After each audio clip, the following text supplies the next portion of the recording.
Vamos falar aqui sobre mitologias. Mitologia grega, os deuses, tem mitologia aqui nórdica. Mas aqui a gente tá na mitologia grega que tá mostrando aqui, ó. Que é o Zeus, né? Mitologia grega, estátua do Zeus. Aqui é a estátua mais de corpo inteiro do Zeus. Ele com os raios na mão. Ele aqui, uma águia, o cetro. Ele sentado no trono dele. O que eu acho da hora, cara, é porque os caras, as esculturas, cara, as esculturas que é da hora, mano. É muito bem feitas as esculturas. Esculturas feitas há milênios atrás, né? Aqui a gente tem o Thor. Mitologia nórdica, Thor. Aqui já é uma pintura. O que mais? Tem de mitologia nórdica o Loki. O Loki é um ser, um deus, né? Da trapaça. É muito inteligente o Loki.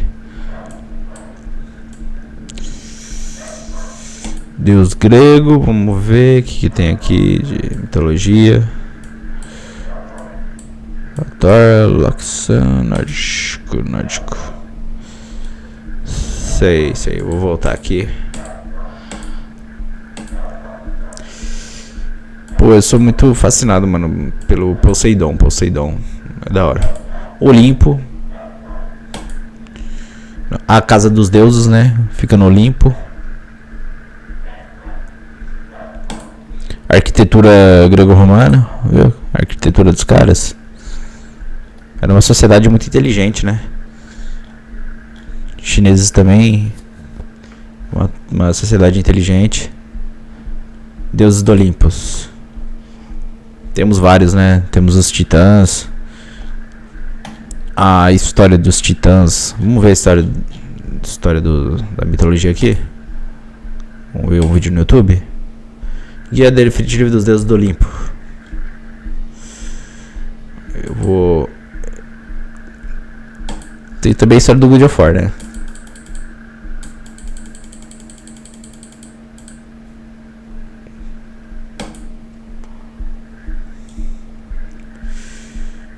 Esse vídeo é muito longo. Vou tentar achar um vídeo menor. Isso aqui tá em inglês. A origem dos 3 deuses mais poderosos. Um vídeo de 12 minutos. Vou colocar esse aqui. Os deuses gregos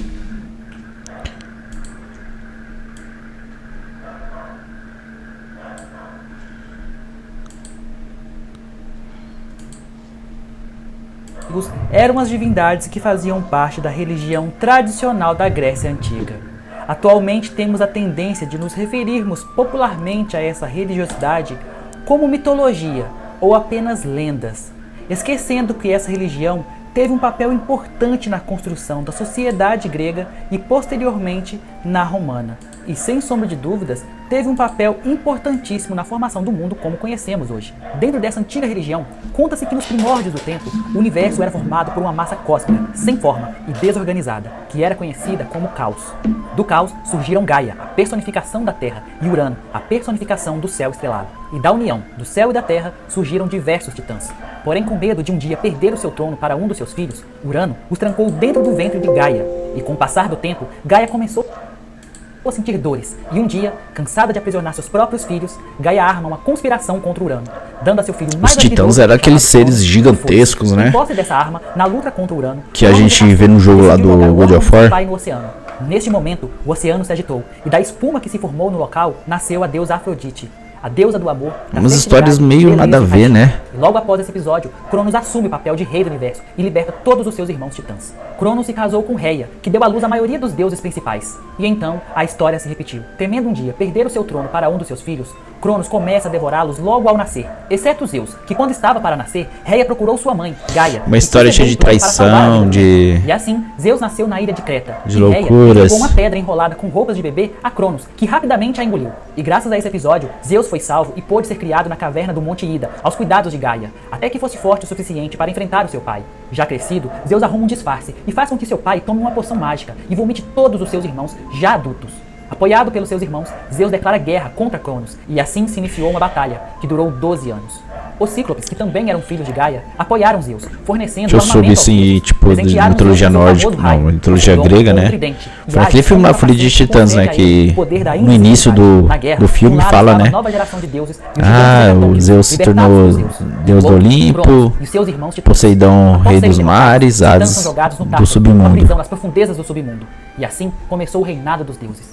Zeus se tornou o senhor dos homens e supremo rei dos deuses que habitavam o Monte Olimpo, a morada dos deuses. Poseidon se tornou o supremo senhor dos mares e dos rios, e Hades ficou responsável por governar tudo que há debaixo da terra, sendo dono de todo o ouro, pedras preciosas e tudo mais que possa existir abaixo do solo. Consequentemente, se tornou o rei do submundo e, portanto, o guardião do lugar onde recebia as almas dos mortos. Mas ele, ao contrário do que muitos pensam, não é o deus da morte. Poseidon, apesar de ser um deus olimpiano, passava a maior parte do tempo em seu palácio no fundo do mar.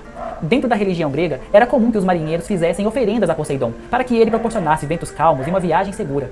Poseidon era considerado um deus raivoso de pouca paciência. Os terremotos e os maremotos são um bom exemplo da sua fúria. Na história de Teseu e o Minotauro, o rei Minos governava a ilha de Creta e todo ano sacrificava seu melhor touro em oferenda a Poseidon. Certa vez, ele escondeu seu melhor touro, um enorme animal branco, e sacrificou outro no lugar. Mas Poseidon notou a mentira e resolveu punir Minos, fazendo com que sua esposa, a rainha, se apaixonasse pelo belo touro que ele havia escondido. E assim, a rainha engravidou do animal e deu à luz ao Minotauro. Vê que as histórias são meio insanas, né, mano? Os três deuses principais, Hades era o irmão mais velho, e como eu havia mencionado, governa o submundo e tudo que há embaixo da terra. No submundo da mitologia grega, as almas dos mortos eram julgadas de acordo com as suas ações em vida. E aqueles que tiveram boas ações teriam acesso aos Campos Elíseos, um lugar de descanso e paz. Aqueles que tiveram más ações seriam enviados ao Tártaro, onde o sofrimento seria eterno. Já aqueles que estavam à espera de um julgamento ficavam em uma região chamada Érebo. Hera foi uma importante deusa da religiosidade grega, conhecida por ser representante divina das mulheres, do casamento, da família e dos nascimentos. Tem aquela também deusa que tem uma serpente na cabeça. Tinha uma personalidade ciumenta, por conta dos casos. Quem olha pra ela vira pedra, né? Os mais famosos envolvendo Hera são os 12 trabalhos de Hércules. Inclusive, o nome Hércules significa glória de Medusa. Hera. Atena era a deusa da sabedoria e da estratégia de guerra, filha de Zeus e Metis, a deusa da saúde e prudência. Conta o mito que, por conta de uma profecia de Gaia e Urano, que dizia que Zeus perderia seu trono para um filho de Metis, Zeus resolve armar um plano contra sua esposa e engole Metis, que estava grávida. Porém, mesmo sendo absorvida, Metis gestou Atena no ventre de Zeus, e a filha veio à luz pela cabeça de seu pai, às margens do rio Tritão, e assim a profecia não se cumpriu. Uma das passagens mais famosas da deusa é a competição que ela teve com Poseidon para nomear uma cidade. Ambos competiam para ver quem daria o melhor presente aos cidadãos do local. Poseidon atingiu o chão com seu tridente, e então surgiu uma fonte de água salgada e um belo cavalo. Já Atena ofereceu uma enorme oliveira aos moradores, que ficaram muito felizes com o presente da deusa. E assim, Atena ganhou que eu vi assim lá no Vaticano, lá tem as estátuas lá dos deuses lá, né? Tornando a capital da Grécia. Filho de Zeus e Hera, Ares é o deus da guerra e da violência. Estátuas bem feitas, né? A deusa do amor. Bem realistas. E era considerado um deus perigoso pelo seu comportamento insaciável no campo de batalha. Esse deus está fortemente ligado à agressão física e selvageria. Por conta disso, esse deus não era muito popular na Grécia, mas a sua imagem teve uma repaginada com a chegada dos romanos, que adoravam esse deus e deram a ele o nome de Marte. Hefesto era o deus do fogo, da metalurgia. Os planetas têm nome de deuses, né? Marte, Saturno, todos os deuses eram conhecidos Plutão, por ter uma aparência muito bela e perfeita, mas Hefesto não.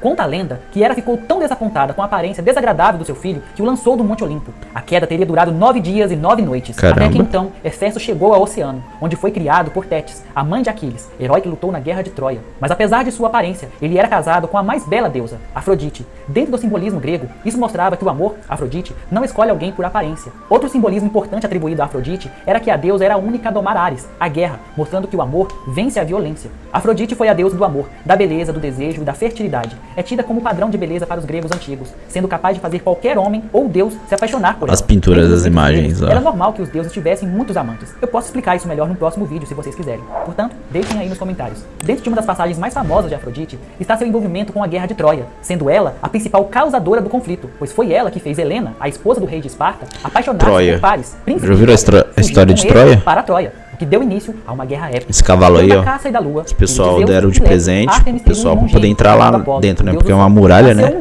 Era impenetrável, assim, como a gente vai entrar lá dentro da cidade? Aí eles tiveram uma brilhante ideia de fazer um cavalo gigante e deixar seu exército lá dentro. Aí à noite, quando não tava dormindo, todo mundo sai e toma a cidade.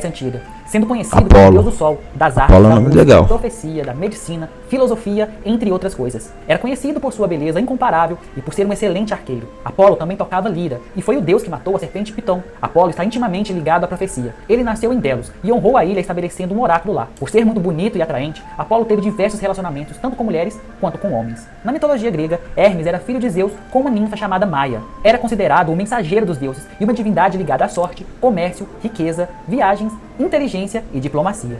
Deméter era considerada a deusa da agricultura e a responsável por proteger as plantações e garantir a fertilidade dos grãos. Era filha de Cronos e Reia e irmã de Zeus. A mitologia egípcia também é bem insano. Ficou marcada na mitologia grega por conta do mito do rapto de sua filha Perséfone por Hades, deus do submundo. O sumiço Mas de que eu percebo assim, cara, que, mano, a arquitetura dos lugares, sabe? Foi informada por Hermes, o deus mensageiro, A arquitetura lá de Roma, da Grécia, é bem bonito. Por um ano inteiro, recusando ser sair de lá. Roma é um museu a céu aberto, cara. Sem a deusa da Um dia eu vou visitar lá. passou fome. Zeus Roma. então decidiu intervir na situação. Chafariz, estátuas, o Coliseu. No entanto, Perséfone havia comido grãos de romã do submundo, e isso impossibilitava o retorno definitivo dela para sua mãe. Também o Egito, né? O Egito é um museu a céu aberto também. Ligado a ele. Depois de muita discussão, Zeus decidiu que Hades poderia ficar com Perséfone por 6 meses do ano, e Deméter poderia ficar com os outros 6. Essa história servia para justificar as estações do ano. Primavera e verão são quando Deméter está com sua filha, então a vida do planeta floresce.